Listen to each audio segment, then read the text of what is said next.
காவேரி வீட்டில் வந்து அப்பளம் பேர் என்ன வைக்கலாம் அப்படின்னு சொல்லிட்டு எல்லாரும் யோசிச்சுட்டு இருக்கும்போது கரெக்டாக குமரன் வந்து நதி அப்பளம் எப்படி இருக்குது அப்படின்னு சொல்லிட்டு கேட்குறாரு. ரொம்ப சூப்பராக இருக்குது, நம்மளோட வந்து பிராண்ட் பேர் வந்து நதி அப்பளம் தான் அப்படின்னு சொல்லிட்டு எல்லாரும் முடிவு எடுக்கிறாங்க.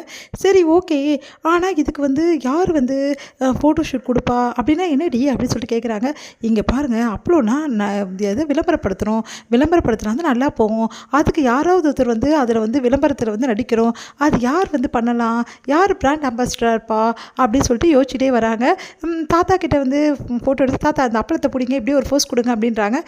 வந்து தாத்தா சொல்கிறாரு எதுக்குமா அப்படின்னோடனே, இல்லை தாத்தா அப்பளம் கம்பெனி நாங்கள் வந்து பெரிய இதுவாக கொண்டு போகலான்னு இருக்கோம், அதுக்கு வந்து யாராவது பிராண்ட் அம்பாசிடராக இருக்கணும்ல, அப்போ நீங்கள் தான் வந்து போஸ்ட் கொடுத்தீங்கன்னா சூப்பராக இருக்கும், உங்களை போட்டுருவேன் அப்படின்னோடனே, அதெல்லாம் வேணாம்மா, என்ன மாதிரி வயசானவங்கள எதுக்குமா, விஜய் பாரு யங்ஸ்டர்ஸாக இருக்கான், அந்த மாதிரி ஆளுங்க வந்து நல்லாயிருக்கும் அப்படின்னோடனே யோசிக்கிறாங்க காவேரி.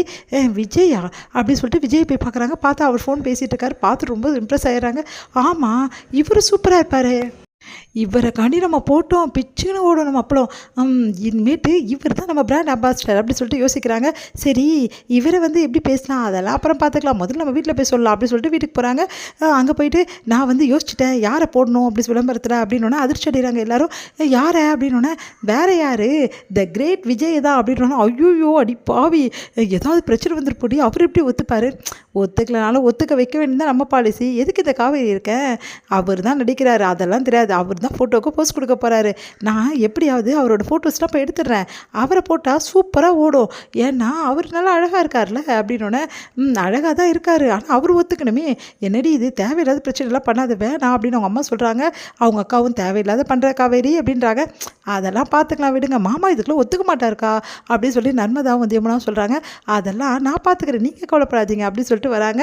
வந்தோடனே வந்து விஜய்கிட்ட வந்து ஒரு நிமிஷம் வந்து அப்பளத்தை பிடிங்களேன் அப்படின்றாங்க. அப்பளத்தை பிடிக்கிற என்ன விஷயம், உங்களை ஒரு ஃபோட்டோ எடுத்து பிடிக்க, எதுக்கு அப்பளத்தோட ஃபோட்டோ எடுக்கிற அப்படின்னோடனே, வேறு எதுக்குங்க, என்னோட அப்பள கம்பெனி எப்படி போகணும் எங்கள் அம்மா வைக்கிறது அப்படின்னு சொல்லிட்டு சொன்னீங்கல்ல, ஆமாம் அதுக்கு விளம்பரப்படுத்தணும்னு ஒரு வரி சொன்னீங்க ஞாபகம் இருக்கா, ஆமாம் சொன்னேன், அதுதான் உங்களை மாடலாக போட்டு விளம்பரம் பண்ண போகிறேன். அடி பாவி என்னையா, இப்போ கொடுக்க போறியா இப்போ இல்லையா ஃபோனை எடுத்துட்டியா, ஃபோட்டோ ஒரே ஒரு ஃபோட்டோ தான் எடுத்தேன், ஒரே ஒரு ஃபோட்டோ அதெல்லாம் தெரியாது, நான் ஒத்துக்கவே மாட்டேன், கொடுக்க போறியா இப்போ இல்லையா சொல்லிட்டு துரத்துறாரு. ரெண்டு பேரும் ஓடி போகிறாங்க. காவேரி ஓடி போகிறாங்க, பின்னாடி விஜய் வந்து துரத்திட்டே வராரு. அந்த டைமில் தாத்தா வந்து தடுக்கிறாரு.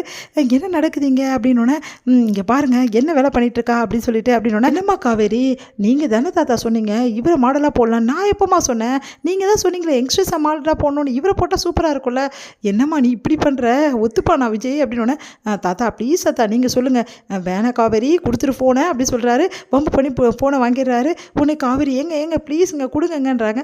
உடனே வந்து தாத்தா சிரிக்கிறாரு. இவங்க ரெண்டு பேரையும் பார்த்து பின்னாடியே போகிறாங்க. காவேரி ப்ளீஸுங்க ஒன்றுங்க ஒரே ஒரு ஃபோட்டோங்க ப்ளீஸுங்க ஒன்று கொடுங்க போதும் அப்படின்னு சொல்லிட்டு அப்படியே வந்து சுற்றிக்கிட்டே இருக்காங்க காவேரி விஜய் பின்னாடியே. இதை பார்க்குற வந்து ராகினி செமையாக டென்ஷன் ஆகிறாங்க. இங்கே என்ன நடந்துட்டு இருக்குது, இவன் என்ன இப்படி கேட்குறா, அதுவும் இல்லை பப்ளிக்காக ஒன்று கொடுங்கன்னு சொல்லிட்டு இவளுக்கு அசிங்கமாகவே இருக்காதா, ஐயோ இப்படி அசிங்கம் பிடிச்சவளா ஆகிட்டாலே அப்படின்னு சொல்லிட்டு அப்படியே ராகினி பார்த்து முகத்தை சுழிக்கிறாங்க. டென்ஷன் ஆகுறாங்க. ஏங்க ப்ளீஸுங்க முடியல காவேரி, என்னால் எப்படி காவேரி பப்ளிக்காக அப்படிலாம் இருக்க முடியும், வேணா காவேரி அப்படின்றாங்க. அதெல்லாம் தெரியாது, பப்ளிக்காக இருந்தால் தான் ரொம்ப நல்லாயிருக்கும், அதெல்லாம் தெரியாது, நீங்கள் கொடுத்தே ஆகணும், எனக்கு தெரியாது, நீங்கள் இப்போ வந்து எனக்கு ஒரே ஒன்று ப்ளீஸுங்க சொல்லிட்டு பின்னாடி வந்து பெட்ரூம் வரைக்கும் போயிடறாங்க. ரெண்டு பேரும் பெட்ரூமில் போகிறாங்க. இதை பார்த்துட்டு வந்து செமையாக டென்ஷன் ஆகிடுறாங்க வந்து ராகினி. அசிங்கமாகவே இல்லையா இவ, இவ்வளோ பேர் முன்னாடி அதுவும் ஹாலில் நின்று வந்து கிஸ் கேட்குறாளே, கேவலமாக இருக்குது அப்படின்னு சொல்லிட்டு ராகினி வந்து டென்ஷன் ஆகிடுறாங்க. இவெல்லாம் என்ன பண்ணுறதுன்னு தெரில அப்படின்னு சொல்லிட்டு முறைச்சிட்டு போகிறாங்க. காவேரி வந்து தொடர்ந்து வந்து விஜய் கிட்டே ப்ளீஸுங்க அப்படின்னு சொல்லிட்டு கெஞ்சிட்டு இருக்காங்க. என்னால் முடியாது காவேரி அப்படின்னு சொல்லிட்டு அவரும் சொல்லிட்டு இருக்காரு. முடியுது.